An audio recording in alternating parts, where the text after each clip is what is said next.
অগাথা all along এর episode 4 এর নাম if I can't reach you let my song teach you.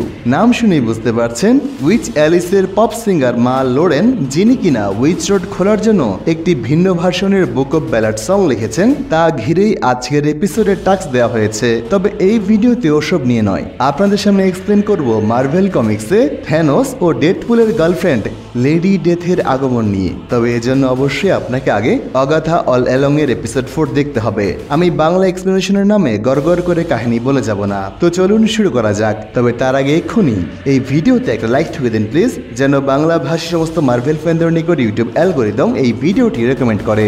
Episode 4 শুরু হয় গত এপিসোডের শেষে মারা যাওয়া মিসেস শ্যারন, যাকে সবাই মিসেস হার্ট বলে ডাকছিল, তার মৃতদেহটিকে কবর দেওয়ার মাধ্যমে। মিসেস হার্ট মারা যাবার পর কোভেনে আরো একজন উইচ দরকার হয়, যাকে অ্যাকচুয়ালি গ্রিন উইচ হতে হবে। সবাই মিলে স্পেল পড়ে একজন গ্রিন উইচকে সামন করে, যে কিনা মিসেস হার্টের সদ্য ভরাট করা কবরটা ফুড়ে বের হয়। এই গ্রিন উইচ হলো এপিসোড 1 এ দেখা রিও। অরবি প্লাজা অভিনীত রিও চরিত্রটি নিয়ে ইতিমধ্যে খুবই মিস্ট্রি ক্রিয়েট করা হয়েছে। প্রথম এপিসোড থেকেই আমাদের দেখানো হয়েছে অগাথা এবং রিওর মাঝে সেক্সুয়াল টেনশন আছে। আজকের এপিসোড শেষে অলমোস্ট তারা কিস করতে যাচ্ছিল এবং এপিসোডের মাঝামাঝি রিও কনফার্ম করে অগাথার সাথে একসময় তার রিলেশন ছিল। এখন আমি সহ অনেক মার্ভেল ফ্যানের থিওরি হলো এই রিও অ্যাকচুয়ালি লেডি ডেথ। প্রথম স্পষ্ট ইঙ্গিত পাই আমরা যখন রিও এবং অগাথা পরস্পরের সাথে প্ল্যান ডিসকাস করে। অগাথা বলে সে উইচ রোডের শেষে বাকিদের মেরে ফেলবে, রিও সেই বডিগুলো কালেক্ট করতে পারবে। যদি রিও লেডি ডেথ না হয়ে থাকে তবে সে কেন মৃত বডি কালেক্ট করবে? অন্যদিকে রহস্যময় টিনেজ ছেলেটি যখন কাচের আঘাতে অলমোস্ট মারা যাচ্ছিল, অগাথা প্রায় হাউমাউ করে জেনিফারকে রিকোয়েস্ট করছিল কিছু একটা পোষণ বানিয়ে ক্ষতটা বন্ধ করার জন্য।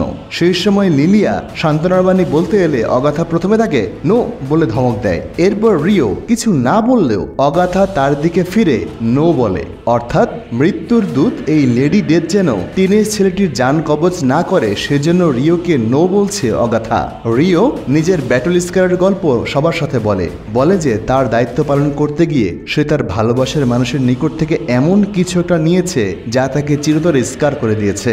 অর্থাৎ অগাথার সন্তান স্ক্র্যাচির লাইফ, অগাথারই love of life Lady Death রিও নিয়েছে, সেটা মোটামুটি কনফার্ম করে দেয় রিও এপিসোডের শেষাংশে। রিও অগাথাকে বলে এই ছেলেটি তার সন্তান নয়।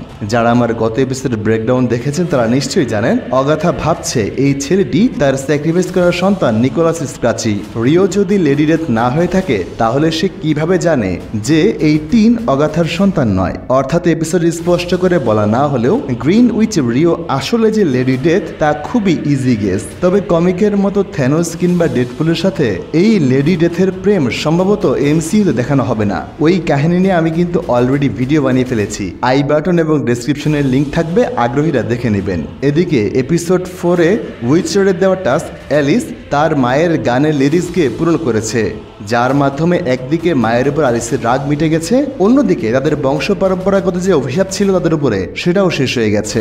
দেখা যাক পরের এপিসোডে কোফেনের কোন উইচের উপর দায়িত্ব পড়ে যে তার জাদুকরী ক্ষমতা দিয়ে তাদেরকে উইচ রোডের পরের টাস্ক পূরণ করতে হেল্প করবে। সেটা তো আগামী সপ্তাহের কাহিনী। ততক্ষণে আপনারা যারা অনলাইনে আসার পর ডেডপুল অ্যান্ড উলভারিন মুভিটা দেখে ফেলেছেন তারা ডেডপুল 3 এর পোস্ট ক্রেডিট এবং এন্ডিং বুঝতে স্ক্রিনে আসার লিঙ্কে ক্লিক করুন। চলুন কথা বলি সেই ভিডিওতে।